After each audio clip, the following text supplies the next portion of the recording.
I'm Stefan Buijsman, and I'm the author of Numbers in Our Lives, or Tallene, vores, livet.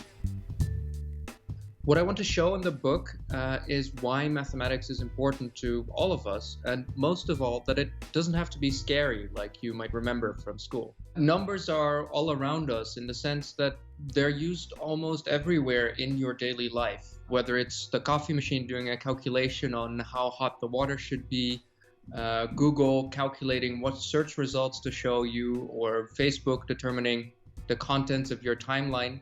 All of these decisions are made with mathematics. As a result, mathematics has a lot of influence indirectly on your life. One of the things I do is I try to show how we started using mathematics, for what reasons, and that's really something that started 10,000 years ago, first of all in Mesopotamia, then in Egypt, and I go through some of the history there on why people started doing calculations in the first place. Because what I also discuss in the book, it's perfectly possible to live without numbers whatsoever. Some tribes in the Amazon are still doing it, and they're managing to trade and live in very ingenious ways. So what I wanted to show in the book, first of all, is how historically people started to switch to mathematics nevertheless. What was the purpose of doing this? And it turns out a lot of it has to do with very practical problems, making sure everyone has enough food, making sure you can trade with other people efficiently, these kind of organizational matters. And I continue that type of journey from Egypt, China, Mesopotamia, throughout history for the more complex bits of mathematics. We started to do statistics and integrals and differentials, and all of these had practical, clear reasons for being invented. It's not something we just made up because we thought it would be fun to make your life harder, but there were good reasons, very pressing reasons to do all of these, to develop all of these tools. I'm a philosopher of mathematics, so what I do in my work life is I don't do any mathematics myself, but I study how it's used, how it's possible for us to learn something about mathematics, which I study together with cognitive scientists who are looking at children learning to count. I look at more those kind of broad questions. How does mathematics work?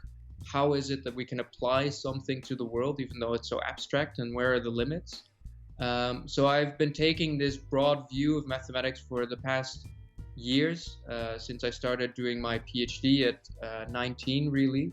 Yeah, I think a lot of the people who are afraid of maths have mostly been in a school situation where you're told just calculate this, and then someone leaves you to your devices and you hope you get the right answer.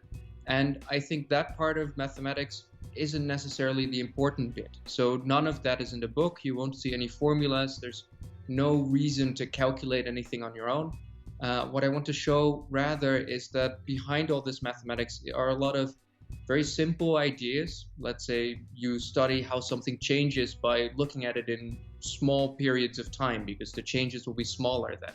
Those kinds of ideas, which we incorporated into mathematics to get more precision. And that's what I want to show these people, that mathematics doesn't have to be scary. A lot of the time it just looks very abstract and strange because no one bothered to explain what the idea was behind these symbols, why we started doing them, and that's exactly the idea of this book. What I want people to take away from the book is a sense of mathematics being just a tool we are choosing to use. So just because you see a number somewhere, it doesn't mean that it's objective or that it gives you the exact truth as it is, but that this will allow you, the book will allow you to take a more critical stance on the mathematics we're using, and that you'll be able to think on your own, at least to a much larger extent than you would be without any mathematical knowledge.